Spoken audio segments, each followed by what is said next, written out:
कोणी स्वतःसाठी काहीही अपेक्षा न ठेवता इतरांच्या सर्व अपेक्षा पूर्ण करू शकतो का? खरोखरच विचार करायला लावणारा प्रश्न आहे. आपल्याला दररोज मिळणारे स्वच्छ दूध, अंडी आणि मांस यांच्या मागे आपल्या पशुवैद्यकांचे अथक परिश्रम दडलेले असतात. आजचा दिवस त्यांना सन्मान देण्यासाठी जागतिक पशुवैद्यकीय दिन म्हणून साजरा केला जातो. या विशेष प्रसंगी पशुधनाचे आरोग्य आणि समृद्धी सुनिश्चित करण्यासाठी आपण कोणत्या पद्धती अवलंबायला हव्यात याबद्दल डॉक्टर पुण्यमूर्ती सर यांचे मौल्यवान विचार आम्हाला शेअर करताना आनंद होत आहे. पशुधनाची समृद्धी ही मातीच्या आरोग्याच्या संरक्षणाची गुरुकिल्ली आहे. प्राण्यांकडून मिळणारे दूध, अंडी आणि मांस हे केवळ स्वच्छ आणि सुरक्षित असणे पुरेसे नाही, तर त्यांचे उपउत्पादने जसे की शेण आणि मूत्र यामध्ये कोणत्याही औषधांचे अवशेष नसावेत.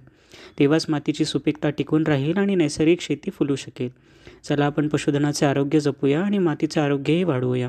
वन हेल्थ वन वर्ल्ड या तत्त्वावर आधारित राहून नैसर्गिक पद्धतींची पशुधनाची काळजी घेऊया आणि समस्या उद्भवण्यापूर्वीच त्यांना रोखण्यावर भर देऊया. युअर फार्मकडून समाजासाठी निस्वार्थपणे स्वतःला समर्पित केलेल्या प्रत्येक पशुवैद्यकाला जागतिक पशुवैद्यक दिनाच्या हार्दिक शुभेच्छा.